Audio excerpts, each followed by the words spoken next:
Sorry. Kailangan i-keep yung water. Now, so this don't really explains this kind of things unless merong water rotation. Yes.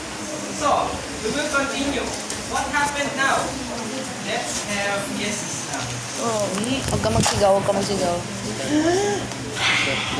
Only the charlatans, incanters, and witch doctors made a pile of money during this time because people were always turning to them in desperation for little talismans and herbs to rub on the plow for the crops to grow and the rain to fall. The rains were late this year. They came in early November with the promise of good rain. It wasn't the fully steady downpour of the years of good rain, but thin, scanty, misty rain. It softened the earth, and rich growth of green things sprang up everywhere for the animals to eat. People were called to the village Kotlat to hear the proclamation of the beginning of the flowing season.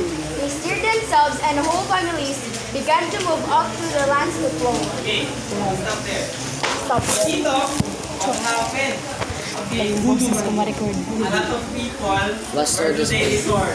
They resorted to charlatans, incanters, And witch doctors. Now, what's the difference between these three people?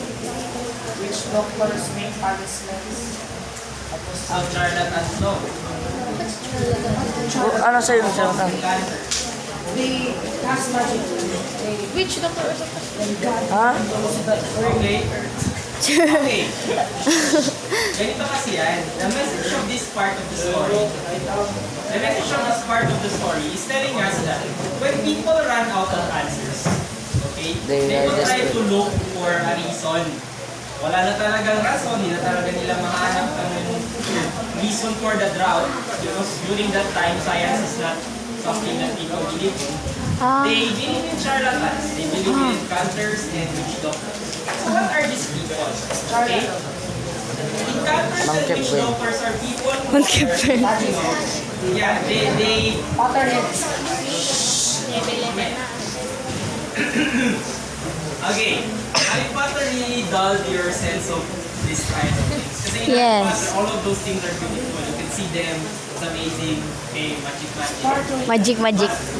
Before, no, witch doctors and incanters are not really magical.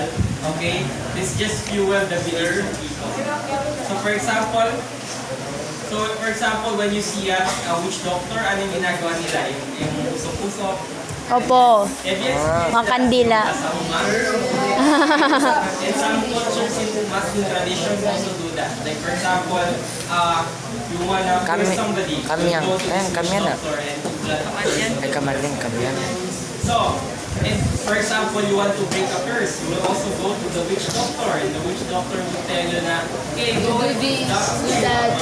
What the other search? Magpunta ako sa Wag witch doctor. Wag ka tumapak ng tayo ng manok pag bagong tulit ka. Lalaking kamatis.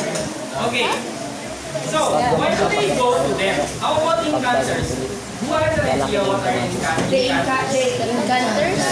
They encant magic. Sa magic yan, sa descendants yan. Okay. Potions?